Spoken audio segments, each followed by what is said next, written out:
Hi guys, welcome back to my channel. My name is Nikita. Video का title देखकर आप समझ गए होंगे कि ये वीडियो किस बारे में होने वाला है। I mean I can not even tell you guys कितनी बार मुझे रिक्वेस्ट आई कि दीदी प्लीज इस पे वीडियो बनाओ, कैबिन क्रू कैसे बनते हैं। So I thought that it's high time for me to make this video. हालांकि मैंने बहुत बार इसके बारे में डिस्कशन किया है, बट क्योंकि शॉर्ट्स में टाइम लिमिटेशन होता है तो उतनी डिटेल वे में वहाँ पे बता पाना बहुत ही मुश्किल, इसलिए I got this video for you guys. Make sure to watch this video till the end and also please subscribe कर दो यार। We are so close to 100K and little support from you guys is all I need. And अगर video अच्छा लगा तो like भी कर देना और कमेंट भी कर देना अगर कोई और क्वेरी आती है। तो ये जो क्वेश्चन है how to become a cabin crew, इसका आंसर बहुत ही ज्यादा वास्ट हो सकता है। So what I do is I try to explain you guys in step wise so that it's easier for you all to understand as well. So let's get started with the video. तो किसी भी job में apply करने से पहले आपको ये समझना पड़ेगा कि आप उस जॉब के लिए एलिजिबल हो या नहीं। तो उसके लिए first what we're gonna do is we will discuss the eligibility criteria for becoming a cabin crew. तो मैंने सब कुछ इस डायरी में लिख लिया है so that we don't miss any important points. तो अगर मैं नीचे देखूंगी तो समझ जाना मैं डायरी देख रही हूँ। तो पहला पॉइंट इज एज। तो the age criteria is you should be between 18 to 27 years. 17 plus भी नहीं चलेगा, 27 प्लस भी नहीं चलेगा, आपको 18 से 27 के बीच में ही रहना होगा। It is height. Now for domestic airlines the height requirement for female candidates is 155 centimetre. This is very subjective and can differ from airline to airline. तो इट्स बेटर कि आप जिस भी एयरलाइन के लिए अप्लाई कर रहे हो आप उनकी वेबसाइट में जाकर एक बार उनका हाइट क्राइटेरिया दोबारा से क्रॉस चेक कर लेना, बिकॉज इंटरनेशनल एयरलाइंस में उनकी हाइट क्राइटेरिया थोड़ी ज़्यादा होती है।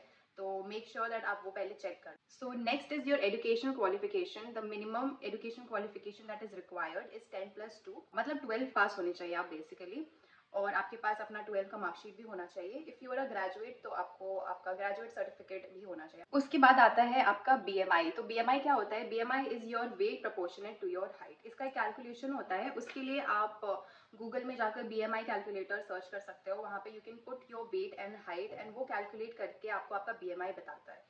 तो वो जो नंबर आता है that number should be between 18 to 22। अगर इसके बीच है इसका मतलब you are under BMI and you are eligible.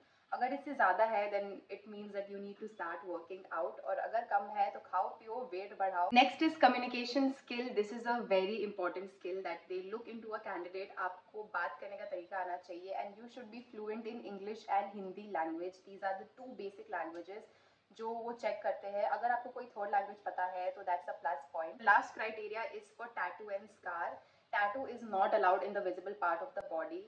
For example मैं इंडिगो में थी तो इंडिगो का यूनिफॉर्म का स्लीव यहाँ तक था, तो अगर आपकी टैटू यहाँ पर थी तो दैट इज अलाउड, बट अगर आपकी टैटू यहाँ पे होगी that is not allowed because that comes under the visible part of the body. जिस भी एयरलाइन के इंटरव्यू के लिए जा रहे हो उनकी यूनिफॉर्म के अकॉर्डिंग जो भी विजिबल पार्ट्स है वहाँ पे आपके टैटू नहीं होना चाहिए। So be careful for that. That was all for the eligibility criteria. अगर आप ये सारे बॉक्सेस में चेक होते हो that means you are eligible and you can move forward to the next step. So the next step is that you have to prepare your CV। Now CV is a very important document if you are going to apply for any job.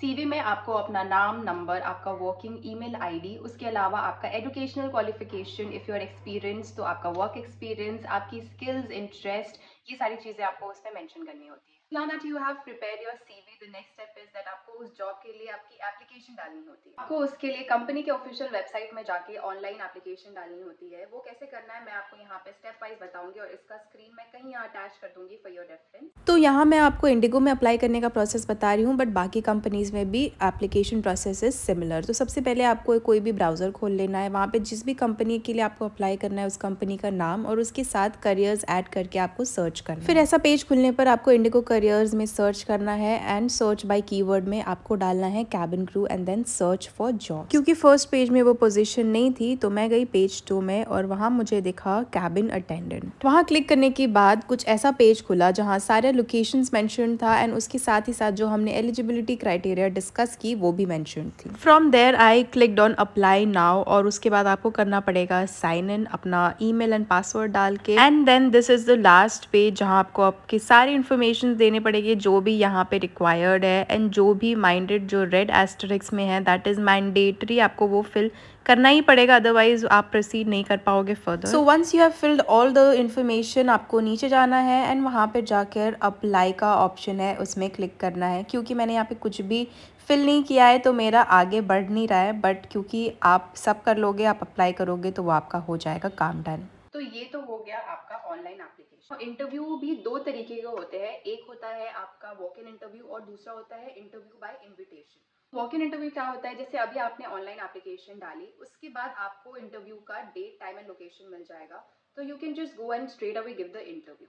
But interview by invitation का मतलब क्या होता है, आपको पहले उसके लिए online application डालना पड़ेगा, उसके बाद कंपनी आपको इन्विटेशन भेजेगी कि आपको इंटरव्यू के लिए आना है, and only then you can go for the interview. तो ये दो तरीके के इंटरव्यू होते हैं, तो आप देख लेना कि आपका इंटरव्यू का टाइप क्या है। ठीक है, तो अभी क्या हो रहा है, आप इंटरव्यू के लोकेशन तक पहुंच गए हो, तो the next thing is documents आपको क्या क्या कैरी करना है on the day of interview. तो डॉक्यूमेंट्स में आप जब अप्लाई करोगे ना, तो वहाँ पे आपको दिख जाएगा कि आपको क्या क्या कैरी करना है, बट स्टिल मैं यहाँ पे जब सब कुछ बता रही हूँ तो ये भी बता दे रही हूँ। तो आपकी सारे ID card, that is your Aadhaar card, your PAN card, if you have a valid passport वो भी लेके जाना। Now passport is a very important document if you are planning to work in aviation. अगर नहीं बनाया है तो बना लो, और अगर फॉर एनी रीजन नहीं है आपके पास तो प्रॉब्लम नहीं है, वो आपको टाइम देंगे पासपोर्ट बनाने का, बट मेरा सजेशन होगा कि अगर सोच लिया कि यहाँ पे काम करना है तो बनवा के रखो।